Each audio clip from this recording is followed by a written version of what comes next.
up, everybody? Welcome back to another video. In today's video, we are once again going to be talking about that general manager candidate in Pittsburgh. Okay, you know that Kevin Colbert guy? So let's get it started. You know, I got to shout out DoseOfDion, man, because it was actually the first time I went live on YouTube. And, you know, guys don't know DoseOfDion. He put out a lot of good content for the Detroit Lions. Welcome everybody to another video. Glad you guys are here, and we are back to talk about Kevin Colbert once again. And gotta be honest with you, every time I see rumors about him, every time I get to talk about him, I'm excited because I'm really excited about the potential that we could some possible way land a guy like Kevin Colbert. Is it super realistic? Maybe not. But if we just could, they're saying there's a chance. All right, they're saying there is a chance. So I'm interested, I'm intrigued, and I'm hoping that somehow we can pull off this unlikely scenario and make it happen, and Kevin Colbert can be the Lions' next general manager. But why are we talking about him today? What's the point? We've already talked about him before. Well, I do want to give a little bit deeper dive into some things that he has done, a little bit of his resume. But not only that, I also want to discuss the latest rumors about Kevin Colbert to Detroit and what the Lions could be looking to do to try to bring him in. So the latest rumor is this. From Lock and Fora, he says this: Lions continue to get their ducks in a row about a significant offer to Colbert. Now, the interesting thing about this sentence, because the first thing that pops in my head, significant offer. Oh, Lions are going to try to trade something. But then I'm thinking to myself, okay, wait, that doesn't make any sense. Why would we trade something to Pittsburgh so that Kevin Colbert can come here when he hasn't signed his extension yet? Okay, why would Kevin Colbert want us to give assets to Pittsburgh if he was going to take our job? Because then, geez, he wouldn't have them to use with. So that wouldn't make any sense.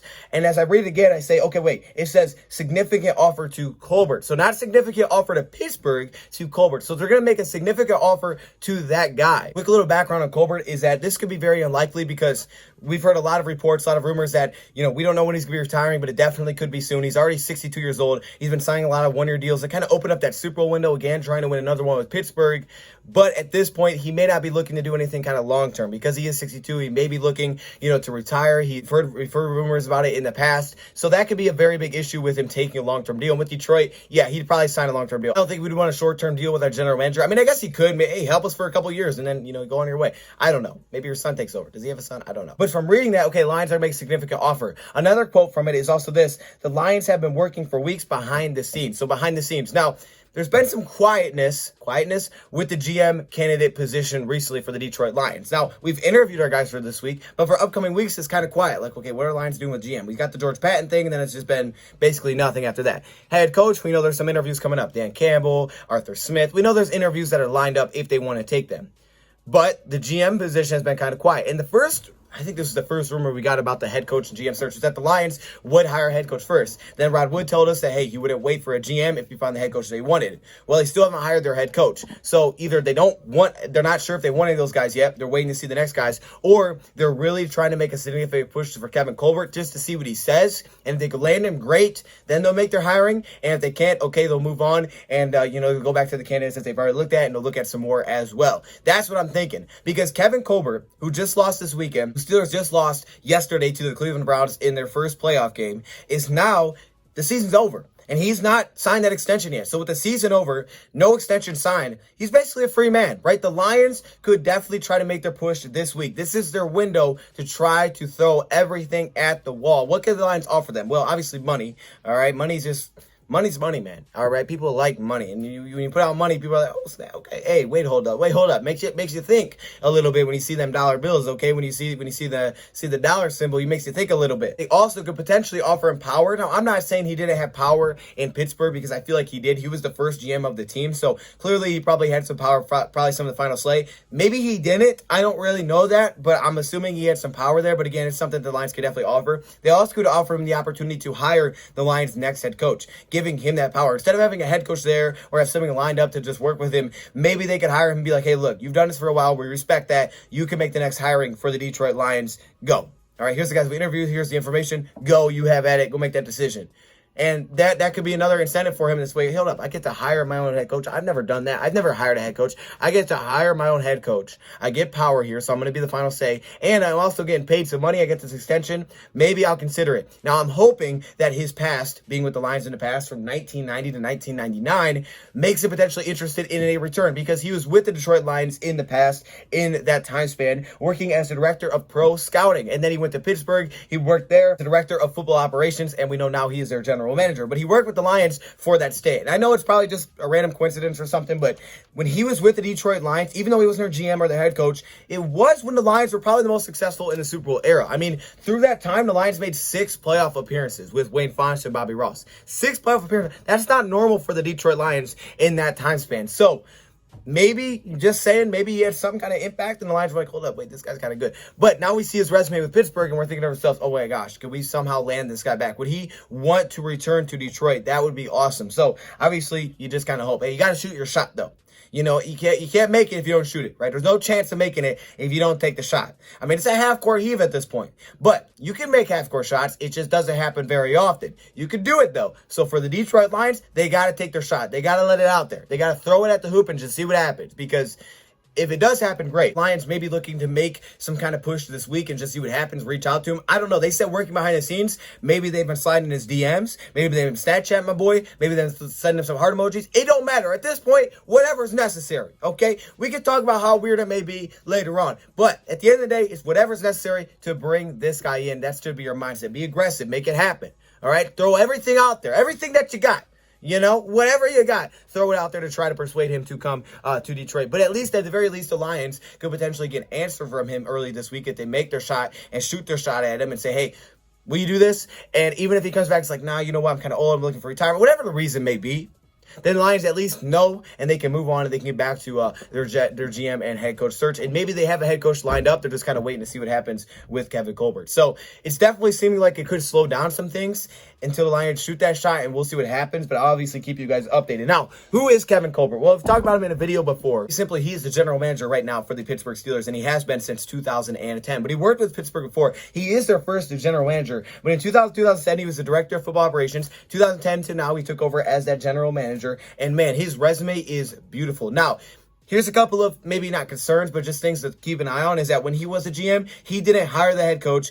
He wasn't the GM when they hired their head coach, and he also wasn't the GM when they drafted Ben Roethlisberger. He was a very big part of that organization at the time. So you got to believe that he may have had some say over it. He had experience with making that decision with the Pittsburgh Steelers, so that would be a good thing to bring with him. But there's a couple of notes that I want to make before I point out, his resume. A couple of things that I think are important to mention. Mike Tomlin was there before he became the general manager, right? They hired him a few years before he became the GM. But Mike Tomlin has stayed. What's important about this is that they hired Mike Tomlin as a defensive coordinator.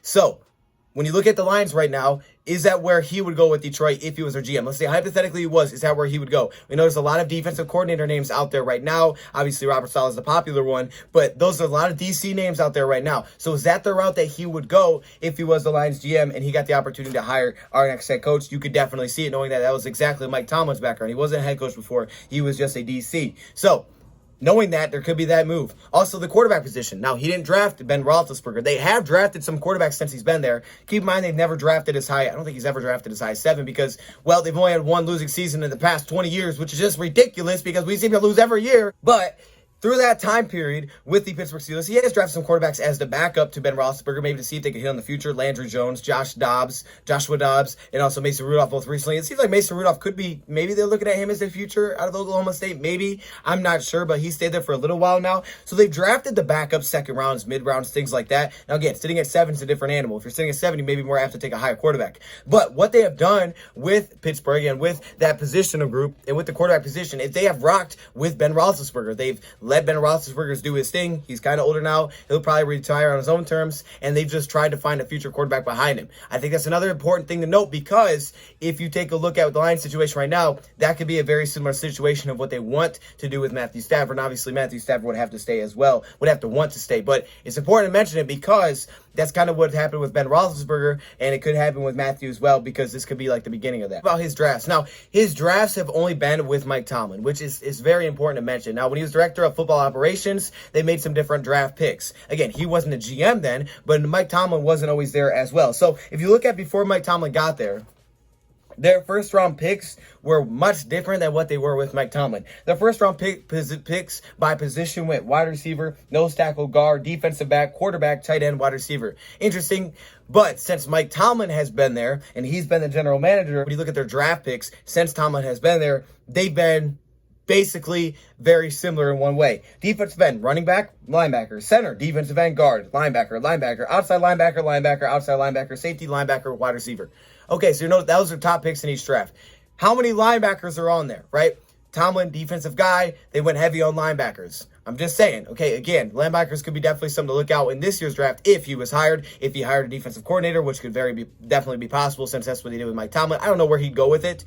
And then you got to take a look at those linebackers for this year's draft for that top pick. But again, sitting at number 7 is, again, a different animal. So when you look at his drafts, the time he's been the GM, his drafts history has been really good. A couple of notes here. First off, he's hit on a lot of big-name Hall of Famers, guys that have been there for a long time, especially in the early rounds. A lot of offensive linemen. So he's been able to find some cornerstones for that offensive line when you look at guys like Pouncey and DeCastro. So for the Lions, I don't think that's as needed maybe because I think they already got a pretty strong foundation going there. But as well as linebackers, you'll see offensive line, defensive end. So I think the trenches would probably be in pretty good hands here. And again, if Robert Saleh was the coach, you're drafting on his linebackers, you got to believe the Lions would go pretty heavy linebacker with those two paired together if that was a pairing. Also, you'll notice is that he has really good success with sometimes, but 6th-round picks, 7th-round picks, those super late picks that usually turn into basically not having an impact on your team. He's hit on some major pieces in the 6th and 7th round. I'm talking absolute steals. I mean, those are steals when you hit on a 6th or 7th round pick. However, he struggled seemingly in the interior rounds, right? The middle rounds, the 3rd rounds, the 2nd rounds, the 4th rounds. And as a whole, from 3rd round and later, about 25% of his draft picks have started at least 2 seasons from the 3rd round and back, which honestly isn't that bad. I mean, it sounds bad, but it's really not. I mean, we're talking about starters here. All right, 1 out of every 4 picks from 3rd round and back become starters for at least 2 seasons. That's not bad. It's not great, but it's also not bad either because, again, usually those picks, a lot of times they don't result in anything for your team. They go elsewhere. They're out of the league quickly. So it's not terrible. It's not as great of a success, I would say, as John Schneider at those positions. So notice he drafts a lot of receivers. So definitely linebacker heavy, like I said, with Mike Tomlin. But even before Tomlin, they drafted a lot of receivers. They went pretty big on receivers as well. Not just any receivers. It's just, hey, I'm drafting a lot of receivers, but they're bad. I mean, we're talking Juju Smith. We're talking Deontay Johnson, Chase Claypool, Antonio Brown, who was a 6th-round pick. These receivers that he's drafting that are also turning into successful players. The linebackers have had a lot of success. You know, your Ryan Shaziers, you know, your Bud Dupree's, your Devin Bush. So they've been able to hit on those as well. I mean, there's certain position groups where he has success. Wide receiver, linebacker, offensive line. Offensive line success early rounds, sure. Pouncey, DeCastro. But also late rounds, Beachum, 7th-round pick. Kevin Dodson, the last draft. I really like Kevin Dodson. I think it was a 4th-round pick. Those positional groups seem to be working pretty well and also getting some defensive ends. Outside linebacker, I guess that's linebacker, but those positional groups seem to work wonders for him. Weird thing is, that could be where the Lions need 2 of their 3 most. I mean, offensive line, maybe not as much, but linebacker, yes. Wide receiver, definitely could be, depending on how free agency goes. So, be very beneficial for this season. I'm just saying. I think honestly you can make a case that he could probably find a running back. I mean, James Conner is nice. You know, Benny Snell's good. They drafted Rashad Mendenhall before he became the general manager. So running back as well, which again is probably, to me, is another need. The Lions need a number 2 running back. Positional group maybe that hasn't went so well. I think cornerback, right? Cornerback's been not the greatest. Cornerback has been a little rough. But good thing is Lions, they've kind of already drafted all their cornerbacks. So, you know, you won't need to do too much there. You won't have to hit on too much of a superstar talent, I don't think, there. I mean, it's more about finding the right way to develop these guys and get these guys in the right positions to me, because the cornerback group, aside from maybe another veteran, maybe a young late guy, but you don't really need like full-on cornerback needs to get completely rebuilt. I think it just needs the right coaching. They need to be in the right position. And like I said, with the quarterback position, they drafted some backups to try to hit on it. We can see if the Lions do that again. But if you look year by year by his draft class, you'll see there's a lot of talent every single year. It seems like they've hit on some talent. A lot of Hall of Famers in here for sure. A couple years a little bit off, but for the most part, every year seems to have some major talent. I mean, Antonio Bryant in the 6th round just to get it kicked off. It just kind of shows you that's where his success has also came from. Pouncey, Sanders, you see guys like Beachum, a 7th-round pick, absolute steal there. Nick Williams. You know, there's just some really late guys that he's stolen. 2017 was a really good draft. TJ Watt, Juju Smith, Connor. You know, you look at 2019, he landed on some good players. Benny Snell, Bush. I mean, look, for the most part, his draft history is pretty solid with the Pittsburgh Steelers. And again, those aren't as high picks as the Lions are going to get because they haven't had those bad records. On to his resume, since he has become the GM, they have won 71% of their games. 71% of their games from 2010 to 2020. That's in 71%. In his 20 years there, they've had 13 playoff appearances, including this season, 2 Super Bowl wins, a Super Bowl loss. I mean, look, the resume is incredible. And again, while things were still in place, he still had to draft to keep that thing afloat, to keep it going, to keep building that team. And obviously, they've had tons of success. So the biggest questions for him will be what they do with the quarterback spot. Does he kind of go with the Ben Roethlisberger route with the 7th pick? Because it'll be completely different. Then next question will be hiring a head coach if he was the guy here. Would he hire the head coach? What head coach would he hire? And how much was Mike Tomlin the reason for his success? But he has a very good resume. It's a very strong resume. There's a lot of things to like with him. And I'm just hoping that those Detroit ties in his past make him like, you know what? Maybe I'll try Detroit. Maybe I'll give it a shot. Because, again, it's a challenge. I mean, think about it. The one thing the Lions can offer, and it sounds ugly, but you could twist it in a way that, hey, this is an opportunity. This is a challenge for you. Because if you can do this, you will become a legend. Do you want to be known as a great GM for Pittsburgh? Or do you want to be known as a great GM for Pittsburgh, but also maybe the best GM of all time because you came to Detroit, you turned this thing around, you built a winner, and the Lions have never been a consistent winner back until like the 50s. Is that what you want to be known for, or do you want to be known for just a great GM in Pittsburgh? You make that decision because guess what? You could build down as a legend. Right now in Cleveland, legends are being born. Kevin Stefanski will go down probably as a legend, even though he wasn't there. All right, Baker Mayfield looking like a legend for Cleveland because they won a playoff game. Even though maybe they don't have to play their best, they don't have the great season, but they had that success. Cleveland's not used to having that. For the Lions, it'd be the same deal, right? If you could have success here, you would go down as an absolute legend, not only to Detroit, but also to everyone else. And I think he also would have that support behind him. Some candidates are hit and miss. I think this guy would have a pretty good amount of support behind him because his resume speaks for itself. You got to believe coaches, players would buy in like, okay, hey, yeah, you know what you're talking about. You won a lot, so we'll believe in it. But I think in terms of guys that you pretty much are confident that they can do what they can do, Kevin Colbert's got to be high on that list. And I like the fact that the Lions may be making a push. Hopefully it works out. We'll see. I'm not expecting it to happen. I don't think it will work out. It's going to be very difficult to make it happen. I think he may retire soon. But you can't make it if you don't shoot. Let me know your thoughts, comments below. Thank you for watching, and I'm out.